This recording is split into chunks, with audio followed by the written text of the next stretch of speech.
শনিবার যাদবপুর বিশ্ববিদ্যালয়ে সেই তাণ্ডবের ঘটনা আর তারপর গতকাল কলকাতা হাইকোর্টে পুলিশের ভৎসনা, যেখানে শুধু এক পক্ষের অভিযোগ নেওয়া হয়েছে, অপর পক্ষের অভিযোগ অর্থাৎ আহত ছাত্র ইন্দ্রানুজ রায়ের বক্তব্যের প্রেক্ষিতে এফআইআর কেন দায়ের হয়নি এই প্রশ্ন যেমন ওঠে, তার পাশাপাশি অবিলম্বে যেন এফআইআর দায়ের হয় সেই নির্দেশ দেয় আদালত। তারপর সেই এফআইআর কিন্তু দায়ের করেছে কলকাতা পুলিশ। অন্যদিকে যাদবপুর বিশ্ববিদ্যালয়ে এখনো লাগাতার ধর্ণা চলছে, আন্দোলন চলছে। আজ রয়েছে জিবি মিটিং। আমাদের দুই প্রতিনিধি সরাসরি রয়েছেন, পার্থপ্রতিম ঘোষ এবং ব্রতদীপ ভট্টাচার্য। আমি প্রথমেই পার্থর কাছে যাব।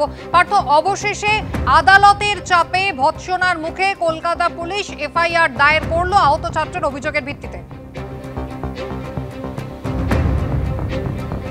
একেবারে আদালত কিন্তু নির্দেশ দেয় কলকাতা পুলিশকে এবং যাদবপুর থানাকে যে ইন্দ্রানুজ রায়, যিনি বর্তমানে হাসপাতালে চিকিৎসাধীন রয়েছে এবং যার চোখে আর পাশে একাধিক সেলাই পড়েছে, আহত অবস্থায় রয়েছে, তিনি যে অভিযোগ করেছিলেন মেল মারফত কলকাতা পুলিশের কাছে, সে যেহেতু হাসপাতালে ভর্তি রয়েছে, যে গত 2রা মার্চ কিন্তু সেই অভিযোগ যেটা ছিল সেটা হচ্ছে যাদবপুর বিশ্ববিদ্যালয়ে গত শনিবার দিনকে কি হয়েছিল, কিভাবে সে আঘাতপ্রাপ্ত হয়েছিল, সেই সমস্ত বিষয়ে কিন্তু সে একটা মেল করে অভিযোগ জানিয়েছিল।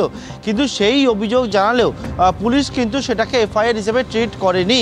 এরপর গতকালকে হাইকোর্ট নির্দেশ দেয় যে কালকের মধ্যেই একেবারে এফআইআর হিসেবে ট্রিট করতে হবে ইন্দ্রানুজ রায়ের যে অভিযোগ রয়েছে সেই অভিযোগের পরিপ্রেক্ষিতে। এবং কলকাতা পুলিশের তরফ থেকে যে বিষয়টা বলা হচ্ছে, যারা গতকাল গভীর রাত্রে 2 তারিখ ইন্দ্রানুজ যে অভিযোগ করেছিল সেই অভিযোগের পরিপ্রেক্ষিতে এফআইআর হিসেবে তারা ট্রিট করেছে। তবে কি রয়েছে বিস্তারিত সেই বিষয়ে এখনও সামনে আসেনি। পুলিশ জানাচ্ছে যে হাইকোর্টের কাছে তারা যেহেতু আগামী 12 তারিখের মধ্যে রিপোর্ট পেশ করতে হবে, সেই মতো ইন্দ্রানুজের করা অভিযোগের পরিপ্রেক্ষিতে তদন্ত করে সেই রিপোর্ট তারা হাইকোর্টের কাছে পেশ করবে আগামী 12 তারিখে।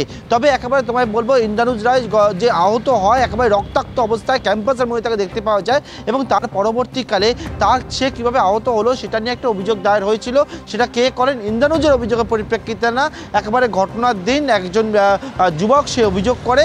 যদিও সেই যুবক কে আদৌ সেটা নিয়ে কিন্তু অনেক জায়গায় ধোঁয়াশা রয়েছে এবং সে তার পরিপ্রেক্ষিতে বেলেবেল সেকশনে মামলা হয় আননোন ভেহিকেল, আননোন ড্রাইভারের এগেনস্টে। কিন্তু একেবারে ইন্দ্রানুজ এবং যাদবপুর বিশ্ববিদ্যালয়ের পড়ুয়ারা যে বিষয়টা বলছিলেন যে ব্রাত্য বসুর নির্দেশ অনুযায়ী সেই গাড়ি, যে গাড়িতে ব্রাত্য বসু ছিলেন, একেবারে সেখানে কিন্তু সেই গাড়ি তাকে চাপা দেয় বলে অভিযোগ ওঠে এবং সেই ঘটনার পরিপ্রেক্ষিতে গোটা বিষয়ে ইন্দ্রানুজ অভিযোগ দায়ের করেছেন যাদবপুর থানায় মেল মারফত এবং সে তার পরবর্তীকালে গতকালকে হাইকোর্টের নির্দেশ অনুযায়ী সেই সমস্ত বিষয় সম্পর্কিত বিষয় কিন্তু পুলিশ জানাচ্ছে, সেটাকে এফআইআর হিসেবে তারা ট্রিট করেছে।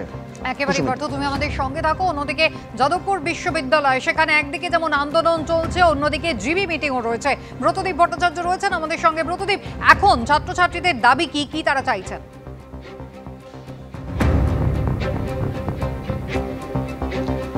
দেখো, শনিবার থেকে যে দাবিতে তারা সরব ছিল এখনও কিন্তু সেই দাবিতেই তারা অনড় রয়েছেন। আমরা দেখেছি আগের দিনই তারা জিবি বৈঠক করে জানিয়ে দিয়েছিলেন যে বিশ্ববিদ্যালয়ের কর্তৃপক্ষ যেন গতকাল বিকেল 4টের মধ্যে তাদের সঙ্গে দেখা করেন, অর্থাৎ বুধবার বিকেল 4টে পর্যন্ত সময় দেওয়া হয়েছিল। কিন্তু তারপরেও কিন্তু বিশ্ববিদ্যালয়ের তরফ থেকে উপাচার্য, সহ উপাচার্য কিংবা কেউই এই আন্দোলনরত যারা পড়ুয়া রয়েছেন তাদের সঙ্গে দেখা করেননি, এমনটাই তারা অভিযোগ করছেন। এবং এর পরবর্তীতে তারা কিন্তু এই আন্দোলনকে আরও চালিয়ে নিয়ে যেতে চাইছেন।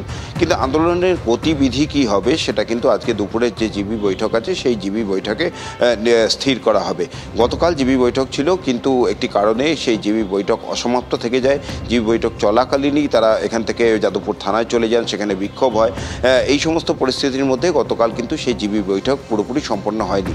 আজকে দুপুরের পর আবার এই যারা ছাত্ররা রয়েছে, যে সমস্ত ফ্যাকাল্টির যে ইউনিয়নের যে ছাত্ররা রয়েছে তারা কিন্তু জিবি বৈঠকে বসবেন এবং সেখানেই কিন্তু সিদ্ধান্ত হবে পরবর্তী গতিবিধি বা আন্দোলন কিভাবে তারা চালিয়ে নিয়ে যাবেন।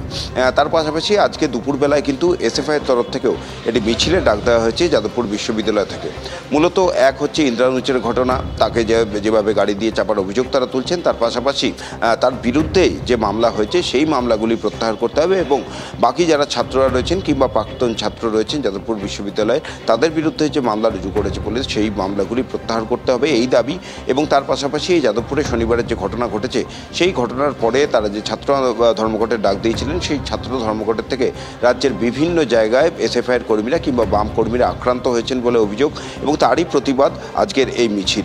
অর্থাৎ দুটি ইস্যু নিয়ে আজকে মিছিলের ডাক দিয়েছে এসএফআইয়ের কর্মীরা, এবং বাকি যে সংগঠনগুলি রয়েছে যাদবপুর বিশ্ববিদ্যালয়ে তাদেরকেও সেই মিছিলে যোগ দিতে বলা হয়েছে। অর্থাৎ স্পষ্টই বোঝা যাচ্ছে এসএফআই এই আন্দোলনকে তারা চালিয়ে নিয়ে যেতে চাইছেন, এবং বাকি যে সমস্ত সংগঠনগুলি রয়েছে তারাও কিন্তু আন্দোলন চালিয়ে নিয়ে যাওয়ার পক্ষে, কিন্তু কিভাবে সেই আন্দোলন চলবে সেটা আজকে দুপুরে তারা জিবি বৈঠকে বসবেন, জিবি বৈঠকে বসে তারপর সিদ্ধান্ত নেবেন।